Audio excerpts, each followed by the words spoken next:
Welcome everybody to World of Tanks Replays. My name is Maxwell and today's first replay is from the always entertaining MPH. That is MPH. And he's driving the T-62A on a standard battle on Muravanka. T-62A been a tier 10 medium tank for the Russians. I've got a couple of T-62A replays for you today, both of them from the same tank. Now you do know that I do like to pair up replays because of certain criteria. Just replays that I think would work very well together normally get paired up together. Unfortunately this time, after watching this replay, I thought to myself, oh, I've got a very good Object 263 replay that this one would go brilliantly with. The two of them would make a good pairing of replays. So I just quickly went back to rewatch the Object 263 replay to make sure that it would work well together, and it turned out that replay was also from MPH. So I don't really want to show two replays from the same player in the same video. So this one's getting paired up with another awesome T-62A replay later on, well, straight after this one. But anyway, that is more than enough waffling on. Let's get on to the actual replay.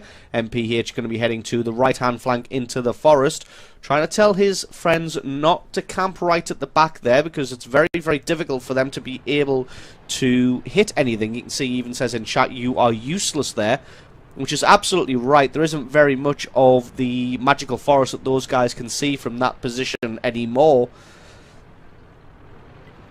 Really what those tank destroyers there are doing is counting on your allies to fail and then the tanks to come through and then you be able to get hits on them. That Lorraine 40-ton was going a little bit ham there to the left-hand side, driving directly into 2 or 3 enemy tanks.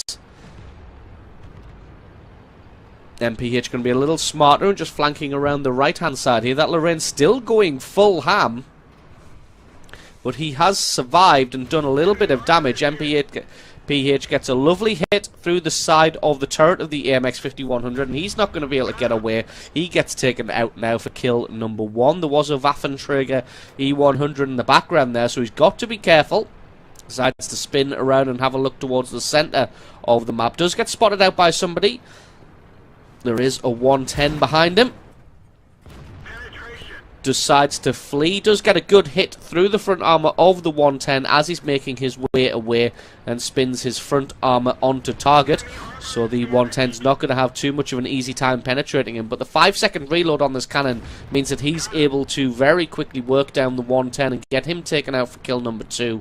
And it is time to press on. Unfortunately, although they've kind of won the right-hand flank, there's still an Object 704 and a Waffenträger E100 camping all the way in the back there.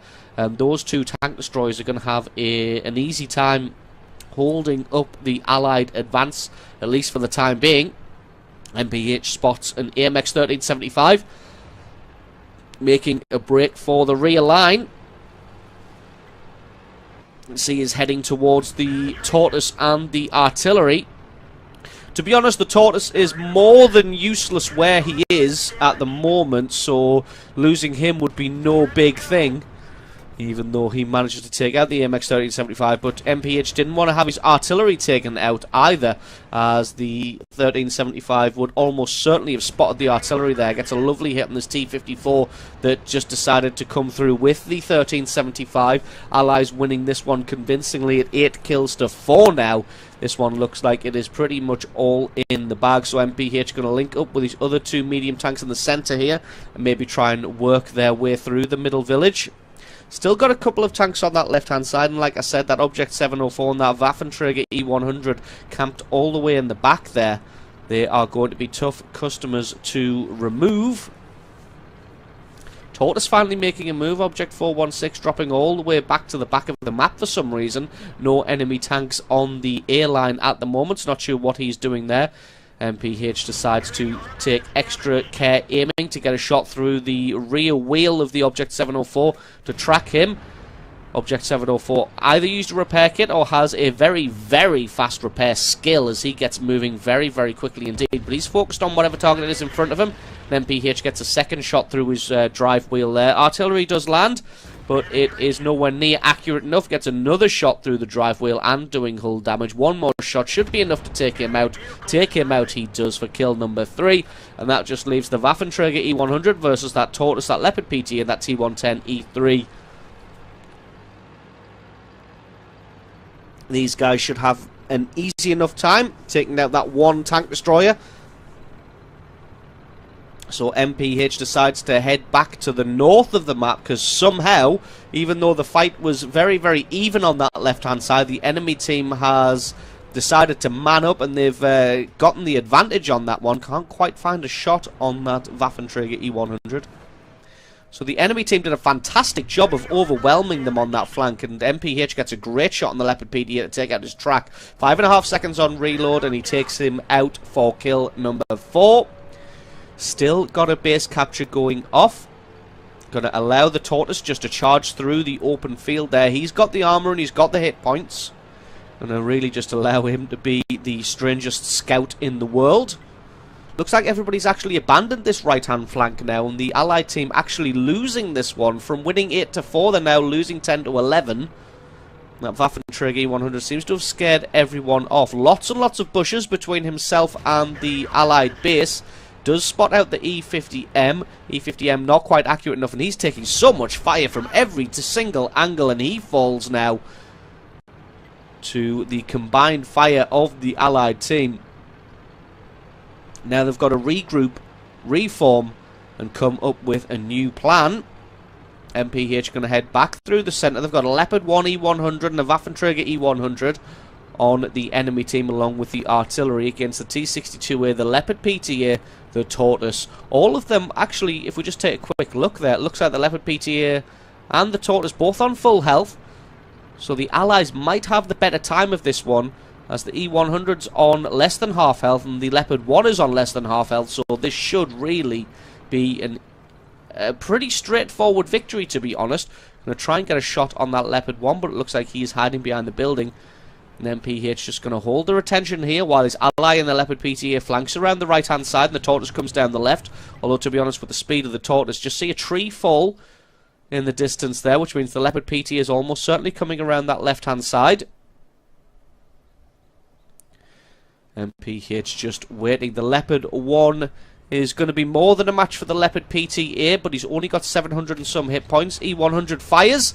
MPH going to take this opportunity to put a shot through his side there, but the E100 did a fantastic job of straightening up and angling his side armor so that MPH bounced his shot, and this Leopard 1 is just absolutely trolling the Leopard PTA, so MPH going to use the E100's reload window to come in here and attack the Leopard 1. Going to try and get in front of him to block out his shot.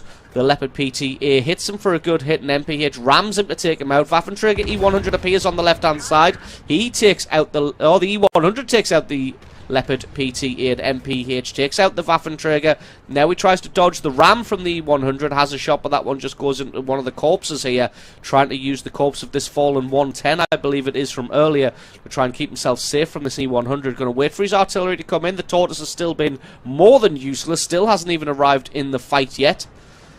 MPH just trying to pick out the weak spots of this E100. He does put one shell through the flat front plate. He does get his track taken out, uses repair kit to fix that one up. He's got more than enough reload now just to be able to sit in front of this E100 and take him out. Tortoise comes in from the right hand side. MPH gets a great shot on the E100. Tortoise finishes him off. And MPH is still on 7 kills, and there's still this Lorraine 155-51. Be very nice if MPH could get the Radley Walters for this one to round out a fantastic match that he's had so far. And to be honest, that Tortoise is going to be in no way able to contest a Radley Walters medal. But the M4043 could be poised, ready to steal away his glory. Just says in the chat, let me get the Radley Walters please, because it is a fairly rare medal and quite an achievement to get one. Gonna have a look in all of the usual artillery spots. Probably going to be around about that K1 area, but that M4043 may come just to steal it away at the last second. He has just moved, so probably not. Gets one good shot in the Lorraine 155, comes in for the ram, doesn't want to leave anything to chance. That's kill number 8, 6 and a bit thousand points of damage, and a well-deserved Radley Walters medal. So absolutely awesome replay there from MPH, showing his skill in the T-62A, running riot on that right-hand flank and then securing the base before heading through the centre and besting his opponents on the enemy team. It was a hard-won battle on both sides. The enemy team looked like they'd been steamrolled early on, but they managed to pull that one back before just having it snatched from the jaws of victory by excellent play by MPH in his T-62A. So awesome replay, thank you very much for sending that one in. Don't forget to stick around, because as always there is another T-62A replay coming right up. And our second replay today is from the user Tarkus1. That is Tarkus1, and he's driving the aforementioned T-62A on an encounter battle on Malinovka. T-62A still a tier 10 medium tank for the Russians, and still a very, very nice tank. So straight away going to be heading up the hill, and very early T-71 has spotted out the majority of the enemy team that are heading up that hill. Maybe going to boom for a scout medal for that guy. Maybe that was his plan. Just has a speculative blind shot into the distance there, just in case he is able to hit anybody. You can see a Batchat 25 and an STB-1 making a very early push along the waterline there. This being an encounter battle, there's going to be nobody from the base who's going to be able to shoot at them, or from the normal spawn area, as this is very, very early on. That Batchat from that position is going to be able to do some great work as well. It's a very dangerous position for him to be in, and someone is going to have to go and try and deal with that. Back to the hill though. Tarkus going to be sat up here. He is the first one up here, spotting out who he can. Does see a T-32, but nobody else as of yet, although they did see a few people pushing up there thanks to the early eyes of the T-71. There's an E-100 up here now, but still nobody else. The rest of the Allied team has now started to arrive on the hill, and there we go. The rest of them all get spotted out. Puts a nice shot through the front wheel of the Tiger II to immobilize him. Gets another good shot. He's got more than enough reload to be able to out-duel this Tiger II, especially when the Tiger II plants one into the dirt. Every shot going into the Tiger II's wheel as well as body, meaning that he is just going to be perma-tracked and killed. T-32 saw the way that the battle went for his ally, and he starts to back off, probably trying to get himself into a hull-down position behind the corpse of the Tiger II. Unfortunately, it's not going to provide any fire cover from the right-hand side. That one was a 0 damage critical. T-32 did just bounce in return though, and Tarkus gets another nice bit of damage on him, and he's just really taken command of the top of the hill. There's going to be nobody able to shift him as of yet. Doesn't want to poke out too far though. As you can see, there is another Waffenträger E-100 in the background there. That seems to be a running theme with these T-62A replays, so he doesn't want to go too far forward in an effort to take out that T-32, so he doesn't want to get himself eliminated by that Waffenträger. Does get another nice tracking shot on the VK4502. Gets a second shot onto him. So every single person that he's decided to fire at, he is doing considerable sustained damage to, as he finally takes out the VK4502 there. Artillery shell lands behind, but that is of no concern. Batchat and the STB-1 still on the little rise there. Does have a shot at the LTTB. Unfortunately, that one just missed there. Backs off behind the corpse of his fallen comrade in the Tiger II there. Does take some tracking damage from the Waffenträger, but he's got more pressing matters to deal with now as there's two tanks closing in on him from the front, and he gets wiped out there by the FV215B183. Just explodes him into tiny little pieces. And Tarkus has now checked his mini-map, and he's going to be heading back because somebody has to deal with the STB-1 and the Batchat. STB-1 was pushed up nicely, but he didn't have the gun depression. He falls off the mountain, unfortunately. Gets his track taken out, but quickly uses his repair kit to fix that one, as there was a Pershing on his right-hand side. Luckily, he gets taken out by the IS-4 before he's able to do any damage to Tarkus. Tarkus going to push forward now. Somebody's really got to deal with this Batchat and this STB-1, although it looks like the Batchat has realised the way that the battle's going and has now decided to start going back towards his own base to try and deal with the heavy tanks flooding down off the hill after winning that battle. Tarkus decides to abandon the STB-1 and follow the higher threat target in the Batchat 25, and he's going to lie in wait for him to pop his head over the hill, and then he's going to put a shot straight through him there for a fantastic shot. I think that tracked him as well, and going to try and get another shot on him. Batchat returns fire but just bounces that one. IS-4 has also turned up. He's giving no cares whatsoever. He's just flying straight in. Gets a considerable amount of damage with the ram there as well. And Tarkus comes to offer him some support. IS-4 does take a little bit of damage from the Batchat, but to be honest, IS-4 is just as tough from the side as he is from the front. And Tarkus is able to finish him off for kill number 3. Now he is going to be working on the STB-1, gets him down as well, switches attention across to the 5100. Looks like the 5100 took out the IS-4, which is no mean feat considering his armour. Does get his track taken out by the 5100, and he doesn't have a repair kit left after falling off that mountain. And it looks like the 5100 has gotten himself into cover. He's faded away, but he's been able to spot him again. He's making a run for it. Gonna just track him with his gun there. He is in a considerable amount of cover. This is going to be a difficult shot if Tarkus can land it at all. Has a shot into the fog of war. Beautiful predictive shot there to take out that AMX 5120 as he was making a run for it. Firing through the barriers, through the fences there to take him out blind for kill number 5. And this game was going very well for the Allies, but it looks like they've done their best to try and throw the match, losing at the moment 11 kills to 12. Finds a T-44 in the distance there, has a shot, takes him out, kill number 6. Now, with that kill, he's managed to even up the score nicely. Enemy team has that 121, the artillery and that T-44, the other T-44. Tarkus gets a great shot onto him. I'm not sure what this T-44 thinks he's going to achieve. He does manage to penetrate a shot on the T-62A.